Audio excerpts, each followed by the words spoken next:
So every See, you she have can't to. hear you because she doesn't have the headset on. I don't have headsets. I gave it to my reporter, and so you're take it away. So what questions? You're live on the air, live on TV. So you know how all of your reptiles and animals are from rescue? What is your story for finding your alligator? Well, the story on the alligators are they actually came from alligator farms. So they were hatched to be product. So normally alligators, when they're hatched, and most farms, what do most farms do? They power feed their animals and they want them to get to the size where they can go ahead and harvest them. Well, most of my alligators were runts, so they were going to be discarded. So that's not a really nice thing. So besides what I do with them where I'm at, I work with Pinellas County Schools, we work with children, we do educational things, in-classroom field trips. There's a group called Park here in Pinellas County that works with adults and children that are physically and mentally challenged. And we do fundraisers with them. So, you know, they're going to get to live their whole lives because in captivity, they can't go back into wild. So in captivity, they're going to live between 70 to 77 years. So their last parts of their life, they're going to live in sanctuaries here in the state of Florida. Good question. Did you have to do like special training to be? Yes, I did because I'm licensed through the state of Florida here through the FWC. And a real quick, fantastic story about these guys. They were on the endangered species list late 60s, early 70s. And through conservation efforts through the state of Florida, the FWC, there's now more than 1.5 million alligators here in the state of Florida. I knew you'd like those. Here's a better number for you, Denise. Do you know? Wait a minute. Here's a better number for you. Now there's 1 alligator per 6 residents in the state of Florida. Well, you know, I have to say something. I live Yeah. in Wellington, Florida, and we lived on a lake, and my mom and I took a paddle boat out, and she's like, oh my God, what is hitting our paddle boat? We were paddling so fast back, but we had to watch our little dogs in the backyard because, you know, they come up and they lay in the sun, and explain that, what they do, and are they resting, or are they looking for my dogs at the time? No. And what it is, you know, the reptiles are cold-blooded. So if you see the back of them here, you see all these little bumps on there. I don't know if you can see you them. see that on the But they're camera? called scoots. And what it is, they're actually hard bone with pores in them. They lay in the sun, they warm up, their blood flows through those scoots, and then it passes around their body to warm them up.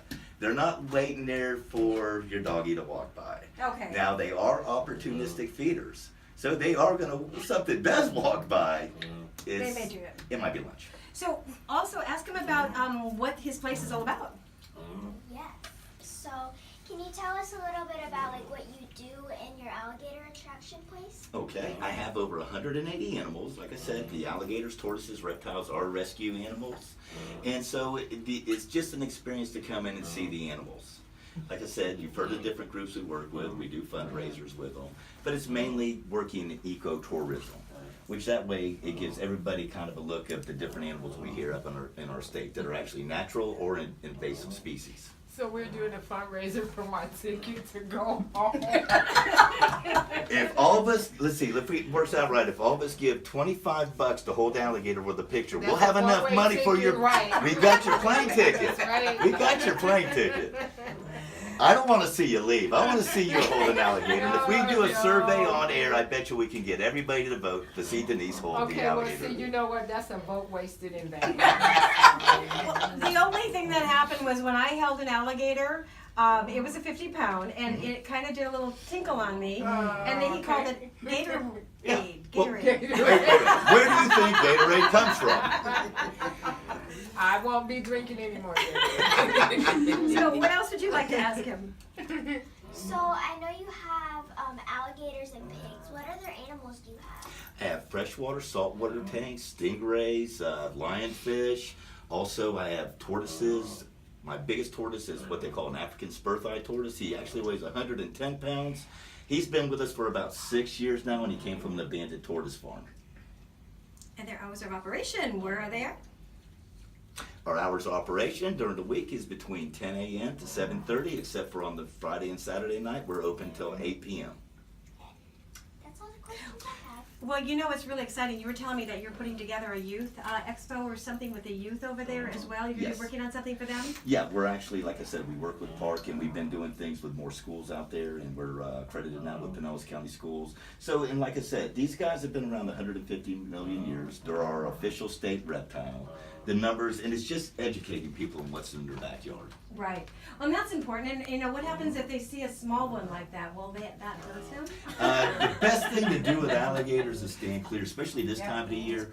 They are nesting, and they are going to be starting to hatch here in September. So the two worst enemies in the world is a mama alligator sitting on a nest or running around with little babies. So do you have to look like if you're taking a walk around, is it a lake or could it be a marsh without a lake? I mean, really, what's the advantage of that? Here's the thing now in the state of Florida, even drainage ditches, I would, you know, Really? if you're walking your dog, take care. I mean, you know, it's nice to walk your dog on the edge of lakes, but you got to remember these guys, you know, the sad thing is so many people have out there feed them, and that is illegal to feed them, and they're starting to lose their fear of humans because we're not on their menu. Right, We're right. not on their menu. Right. Well, you know, I'm so excited, and you've got Wilbur here, and those are your pets, and, you know, I think that's